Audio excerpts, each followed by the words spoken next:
Hello, everyone. This is Adam Meister, the Bitcoin Meister, the Disrupt Meister. Welcome to the One Bitcoin Show. Today is July the 22nd, 2019, and I just realized that I should have worn this shirt on Saturday, the 50th anniversary of a man landing on the moon. All right, but still, strong hand, long-term thinking, be a unique piece, value your wealth in Bitcoin, having hype, unconfiscatable. We're going to talk about unconfiscatable today. One Bitcoin equals one Bitcoin. We're going to talk about that also today. Offended by selling wealth. We talk about that every day here in the 5-digit realm. I want to remind everyone I'm here in Tel Aviv, Israel until September 25th. Then I'll be in Baltimore for about 3 weeks. Then Adelaide, Australia, October 17th to 24th. No, excuse me, that's Sydney, Australia, October 17th to 24th. That's a week. And then Adelaide, October 24th to about November 24th. So if you're anywhere around, maybe you'll be able to see me. I know we're planning things for that week in Sydney starting October 17th already. Oh, yeah, Hass McCook and the Meister are going to be together most likely. Pound that like button. It will be a good time. Hass has been on the This Week in Bitcoin show before, and it was a great show. This week, he wasn't on. We had people on from Philippines, Brazil, and South Africa. Check it out at disruptmeister.com. Follow me on Twitter at TECHBALT. That is TechBalt. I've been tweeting stuff all day, actually, today. My 44-hour fast ended today, so I got to start things a little earlier. I accomplished quite a bit today. We'll talk more about the fasting on Saturday's show, Beyond Bitcoin. We talk about health, all sorts of issues. You can check that out at disruptmeister.com also. So yesterday's show, which is linked to below, of course, everything I talk about is linked to below. Pastor Phil, we were talking about, the guy who had, 14 Bitcoin, 14.2 Bitcoin on his Trezor, and he got an email that fished him out of his Bitcoin. He got 14 Bitcoin stolen, and he was going to use it for charity, and it was just a nightmare type of situation. But I got to say, people, and I linked to his page, so you can contribute to him if you want to, but I was contacted by Chris of MWC, of the MimbleWimble coin, and he said Chris played by the rules, and he registered his own Bitcoin and will get his own MimbleWimble coin, and he will donate to Pastor Phil the MimbleWimble coin that Pastor Phil would have gotten if Pastor Phil would have registered 14.2 Bitcoin. So I thought that was very nice of him to do that. And again, this is not affecting the total numbers of airdropped MWC out there. Chris is going to give away some of his MWC that he got, just like you got. He registered his Bitcoin also. He didn't just talk the talk. He walked the walk, just like me. I registered my Bitcoin. I'm getting MWC. Chris has registered his Bitcoin. He's getting MWC, and he's giving some of it away to Pastor Phil. And maybe Pastor Phil, I guess we'll list the MWC address eventually.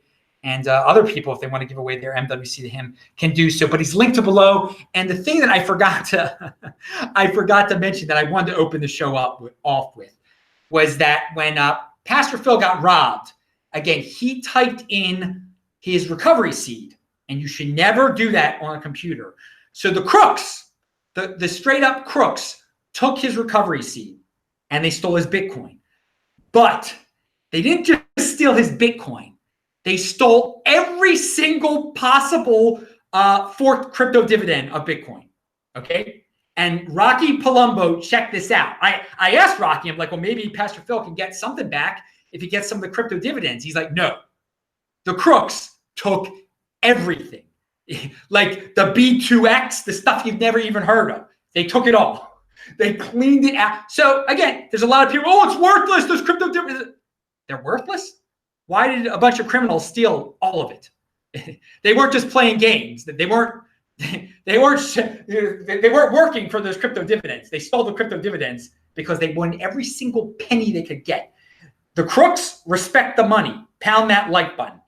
So again, that's a lot of people say that when criminals use a certain type of currency, it adds some validity to it. It shows you that there is value. If crooks are stealing it, there is some value to it, and it's a sad fact of the world. But yeah, they didn't just take his Bitcoin. They took every forked crypto dividend of Bitcoin that there was there, every fork. Now they didn't register for airdrops with it, of course, but they did take all the forks. So and another thing I thought about, some people wondered, well, who the heck registered 15,000 Bitcoin to get MimbleWimble? And some people thought it was an exchange. And then I thought to myself, you know, if you're a broke exchange, if you're like operating some type of Ponzi, some type of what's it called? God, when they parse it out. Anyway, if you're operating that kind of operation where you don't have the Bitcoin you say you have, well then why not register the Bitcoin you have in hopes you can carry out the fractional reserve lending? That was what I was looking for as long as possible. Once you get the MWC, you turn it into more Bitcoin, and maybe that's going to help you bail you out before the next proof of keys. Just a thought. We will never know who were some of those large registers of Bitcoin, but there was a dude an entity that registered 15,000 in order to get, well, what's 15,000 times 40? That is 600,000 600,000 MWC. Yeah, that's what it is. And yeah, 600,000 MWC someone's getting. And it was funny. Some people in the comments section were saying, I got more MWC than Trace Mayer. Yep, you did. Congratulations. That's a cool aspect of all of this. Yesterday, I did mess up on something.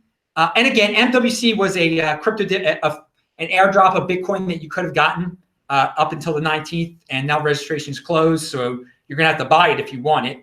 And it's a form of the MimbleWimble. There are all these MimbleWimble coins out there. Beam, Grin, now MWC. And MWC is clearly the best one because it has the limited supply to it, okay? But so as Bitcoin holders, we were rewarded. We were giving it for free so that we can spread the word about it, I guess. And, you know, value your wealth in Bitcoin, as I say. But I messed up yesterday. I knew that the mean, okay, the average amount of Bitcoin per address registered was 21 Bitcoin. So that's pretty high, but that's just the average. And again, 15,000 pulls up the average. And I assumed that thus the average person had about 10 Bitcoin that registered. That's what I assumed. That's a rough math. That's rough. That's rough. That the median person, the person in the middle, had 10 Bitcoin probably, and that's a rough guess, and I can't stick by that guess. I actually made a misstatement and said that the median address probably had 10 Bitcoin added, and that was false. That's not right. The median address registered had 0.4499 Bitcoin added. Okay, so that's quite a bit less. That was the median. But again, there were some people that were registering really multiple, very small addresses. So that's going to bring the median down. So we will never know who the median person was. It was each entity or person registered a certain amount of Bitcoin. We will never know what that was, because we only know how much Bitcoin was registered per address. But my guess is that the median person had 10 Bitcoin. That is that the rich indeed got richer. And I think some of you are saying, well, even if the median was for a holding person was 1, then the rich got richer. Because again, the goal, guys, is to get 1 Bitcoin. And then you get crypto dividends from that 1 Bitcoin. And in the future, people will consider a 1 Bitcoin holder to be quite well off. So you must believe if you have the Bitcoin conviction. So pound that like button. And yeah, so my statement yesterday about the median address, how much Bitcoin it held, that was just a guess, and it was an incorrect guess on my part. Again, median Bitcoin address registered for MWC was 0.4499. All right, and the average per address was 21 Bitcoin. But again, average gets skewed quite a bit when someone's registering 15,000 Bitcoin. So median is a much better measurement when it comes to something like this that gets skewed to that side, and then gets skewed by the little numbers also. All right, so Guard up. Remember, I made a video called, what was my video called? How to claim and sell BSV, BTG, BCH with Garda. B Diamond info also. That video is linked to below if you want to learn how to do that. But I was playing around with the Garda wallet today, and it gave me this message, which is a glorious message. This currency pair is not available at the moment. Please try again later or contact support. So it told me that at that point, if you wanted to sell BSV, if you wanted to sell Bcash, they could not provide Bitcoin for you. Okay. And again, Garda is a wallet that uses a service that switches around Bitcoin and Bcash or Bitcoin and BSV or any coins. It's like what Eric Voorhees' site was supposed to be without the KYC and all that stuff. Shapeshift. But today, for a brief time, they ran out of Bitcoin, basically. And that's awesome. Because that's what everyone's trying to get. Clearly, that's people value their wealth in Bitcoin. They have all these altcoins. When they go to sites like this, they're not trying to get another altcoin. Well, some people are. They're trying to get Bitcoin for it. And for a short time, this service ran out of Bitcoin. It was backed up again eventually. In the future, probably after the 2020 halving, you're going to see more of this, where they'll say this is the message you're going to get. This currency pair is not available at the moment. Please try again. And that pair will involve Bitcoin. Pound that like button. All right. So a lot of people, there's some fudsters out there. Oh, yet again, if you have questions, type in Bitcoin Meister in the chat. I can answer them. Jay Card says, give me some of your MWC, Bitcoin Meister. Laugh out loud. Much appreciation for talk about it. I got like 50 MWC because of you. Thank you. Well, dude, you must have over one Bitcoin because each Bitcoin got you over 40 MWC. So awesome. You're well on your way. You know it's the One Bitcoin Show. And you have long-term thinking. Just because you only have one now, you're going to have two in the future. You're going to have 3, 10 in the future. You never know. Eddie. Do you know in what city they used to chant Eddie at the baseball games? There was this guy named Eddie Murray. He used to play. Anyway. Okay, so do you recommend storing your Bitcoin hardware wallet in a safety deposit banks at a bank? If not, where should you keep it? Well, yeah, why not? Just don't keep your recovery seed somewhere else, though. Do not keep your recovery. I want to keep my recovery seed at a safety deposit in a safety deposit box in a bank. I don't trust that enough. No, but the actual storage device, your Trezor, I would keep a Trezor at a safety deposit bank box at a bank because they steal it. They can't get into it. But in the likelihood they're going to steal it is very low. Where else would I, store my storage device? Well, I really can't tell you all my good ideas because that would kind of reveal a little bit. But I mean, you could think of places. You could think of places to, again, there are all these people out there that become overly paranoid about this, and they think that robbers are going to bust into their house and somehow know they have Bitcoin and then somehow know to go to this special little place and know what to do with a recovery seed or know what to do with a Trezor. If a robber's going to rob your house, I mean, you're just some regular dude out there. They don't know you have Bitcoin. There's no reason anyone should know some regular dude out there has Bitcoin, okay?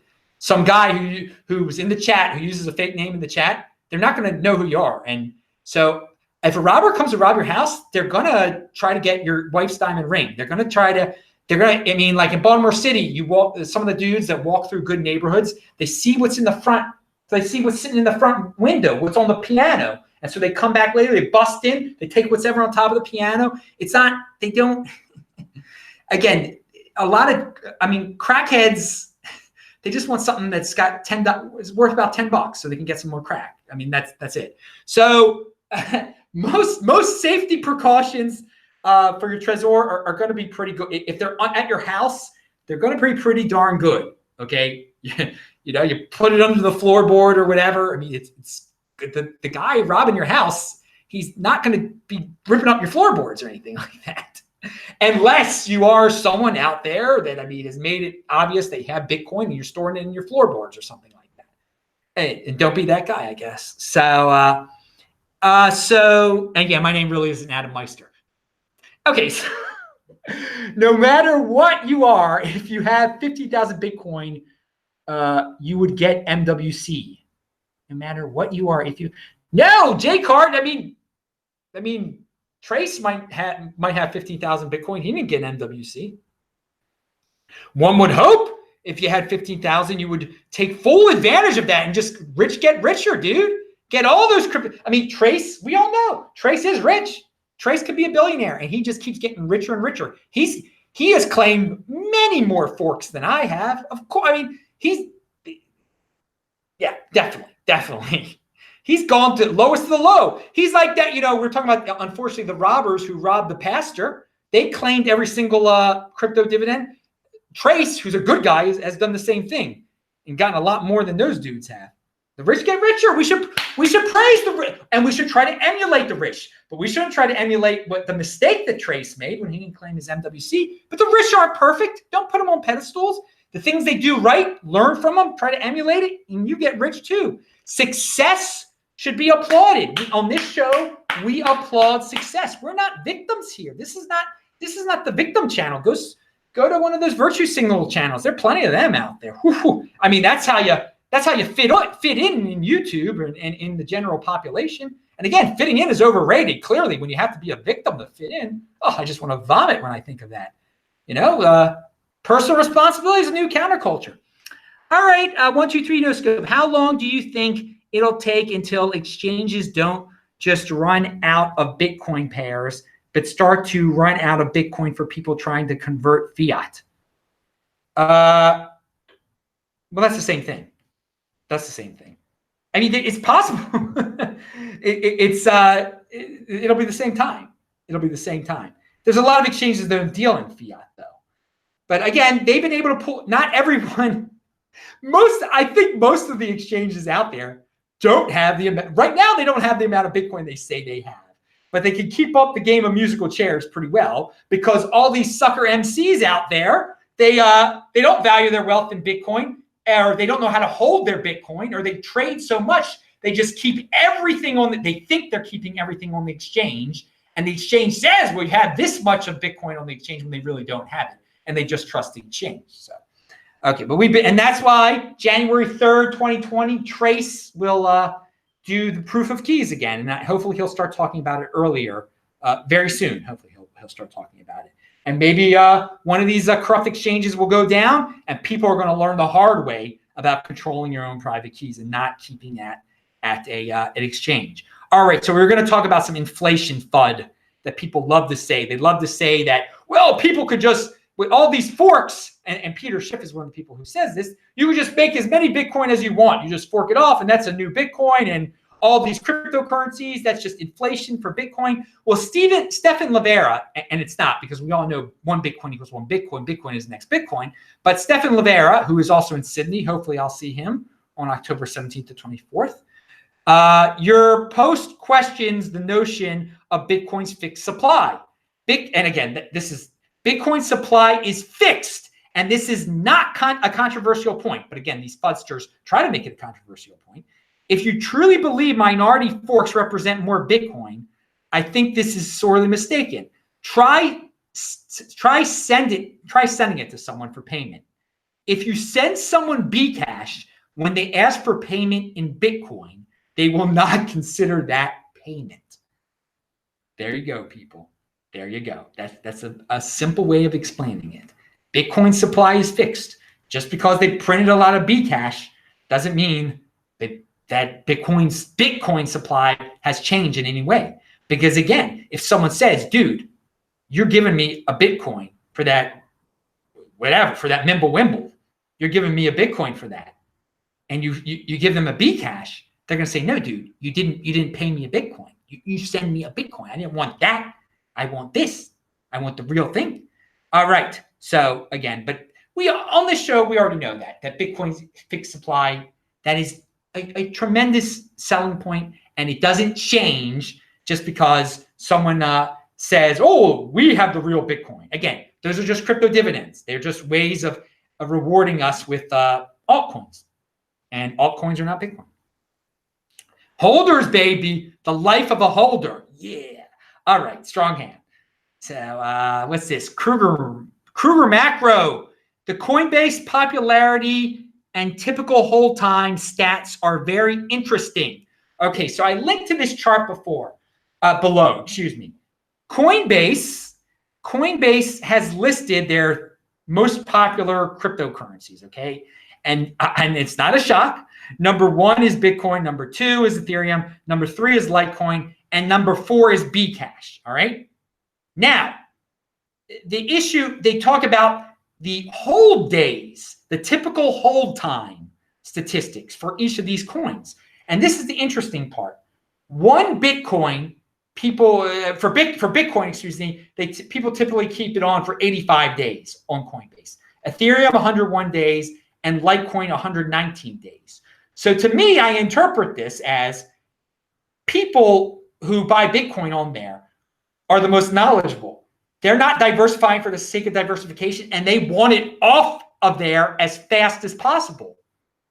Then it's a little harder to store Ethereum and Litecoin, just a tad bit harder. There are not as many options out there.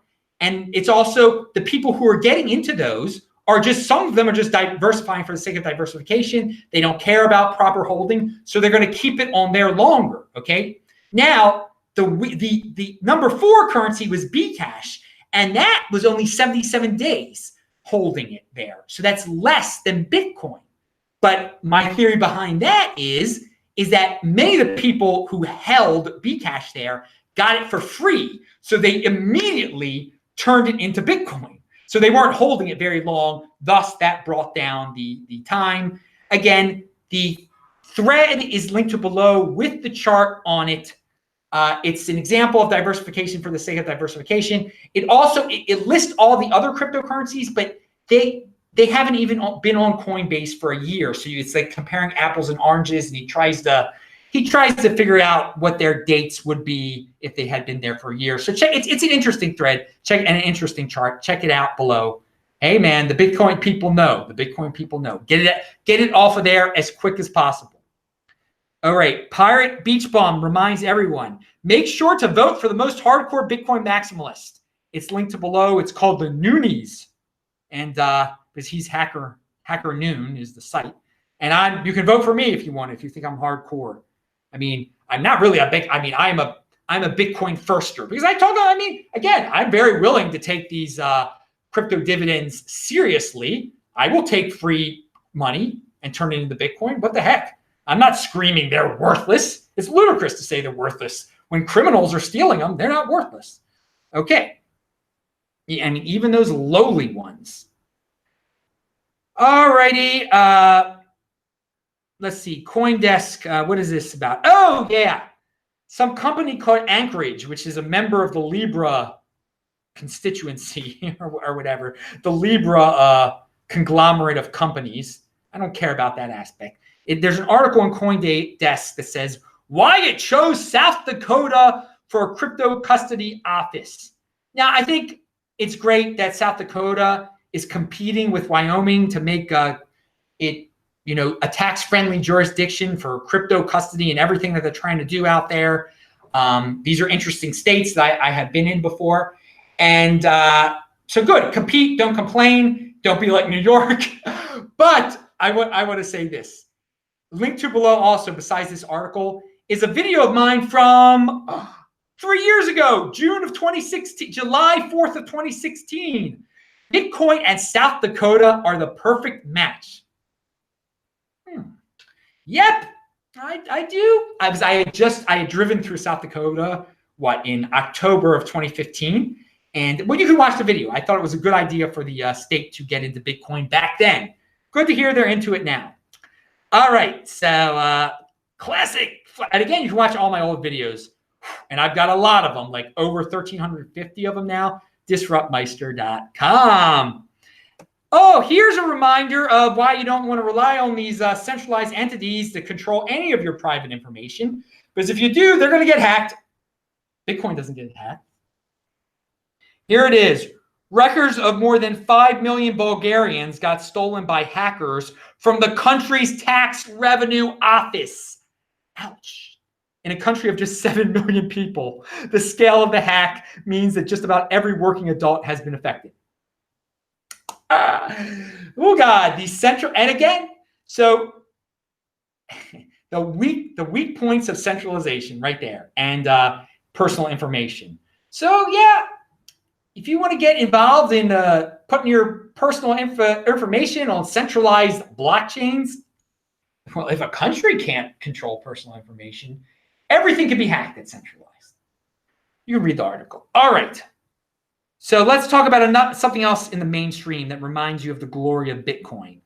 And this should also, there's these health savings accounts out there where I guess the government, or I don't know, you somehow store you save tax-free and it'll pay for your overpriced healthcare eventually or something. Clearly, I have not looked into it at all.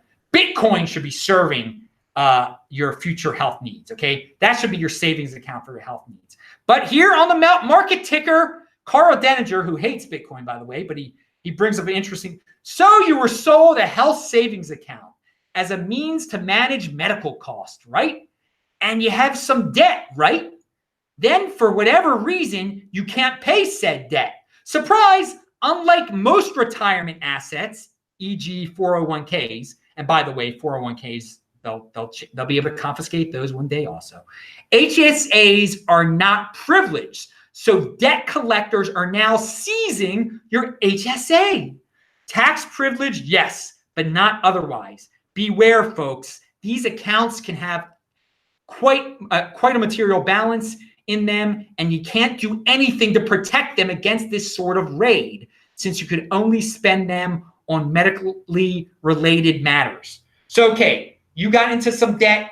The credit card companies are coming after you, and they can take this. They can take this from you, your health savings account, and you can't just like claw it back all of a sudden. You'd have to get really sick and just like spend it all, but you're not. Dude, it's confiscatable. It is confiscatable. Create a health savings account with Bitcoin. It's not confiscatable, okay? And no, you shouldn't be going into debt and going bankrupt and everything. But again, you thought that this was untouchable by them. It's not.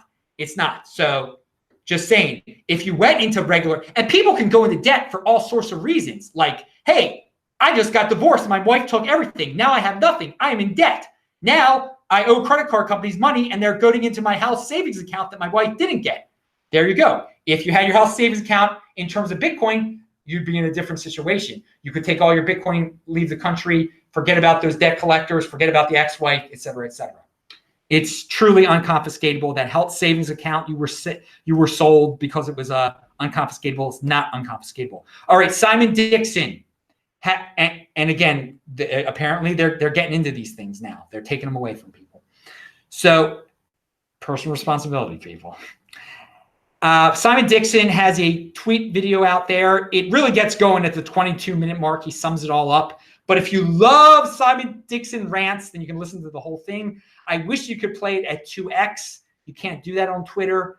How Japan is positioning itself to be the next superpower economy by dominating crypto. And he talks about some things that Japan has done that has put it into a good position to dominate crypto, the space, in terms of, the biggest thing they could be doing, and maybe they are doing, is buying up Bitcoin. That's the best thing. Now, he didn't say they were doing that, but they seem to be knowledgeable about it. And if they're really knowledgeable about it, they really should be buying it too. We shall see one day. All right, so someone before the show started sent me a Reddit thread about a guy talking about how you assume probably back in 2013 or so, 2014, who knows when. But back in the day, he bought his sister a Bitcoin, and he gave his sister a Bitcoin as a present in a paper wallet. It was clearly a paper wallet. And I guess during the boom, she came to him. She's like, my brother, I have lost the Bitcoin. And he's like, too bad, you lost the Bitcoin. I mean, come on, personal. But then he admits, not to his sister, that he made a copy of the paper wallet. So he knew this would happen. I guess it was a test. He gave her a present. He gave her quite a glorious present that she didn't think very highly of. If she lost it, what if she lost a diamond ring? Probably not. So she had the chance to have a Bitcoin. She lost that opportunity, and now he has his Bitcoin. And you can think what you want to think about that, but I mean, she didn't respect it. She did not respect the money. She did not respect the money. He respected the money, and he had long-term thinking. Just in case Sicily loses this, I'll be cool. Now, so when I started thinking about that, and I remembered something someone left in the comments yesterday, a long-term watcher of this show and a long-term thinker, long-time watcher and a long-term thinker. He said, Adam, you got to bring up one of those classic rock songs you used to end the show with. You'd put a link to a show at the end, a link to a song at the end. And and I think I've linked to Who songs before by The Who. And so this guy's talking about his sister, and immediately the song popped into my head. Sister Disco by The Who.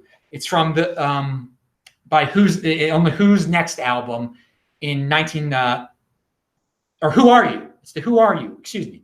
Who Are You album. The Who Are You album from 1978, which is also a great song. The last one that Keith Moon was part of, because he died shortly after that. Again, don't do drugs and drink alcohol at the same time, especially, and vomit in your sleep and drown in it. But that's what happened to Keith Moon. Rock and roll lifestyle, overrated. So, but I bring up this song, Sister Disco, because the meaning behind the song is it was 1978, disco was huge, and they were not going to change their ways. The Who, what the song meant was that, no, we're not giving in. We've got conviction. Pete Townsend has claimed that the song was written as a statement that the Who would never use disco elements in their music. With Sister Disco, I felt the need to say that the group would never, ever, in any way, do anything like the Bee Gees. We stand over here, and what we stand with is all right. They might say we are boring old farts, but we still feel more at home with the boring old farts than any of that crowd. Fitting in is overrated. Disco was the flavor of the month. Conviction. Yeah.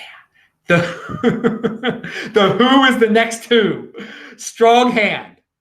And was Keith Moon too much of a Who maximalist, though? Because he really took it to an extreme, didn't he? Living the Who's lifestyle.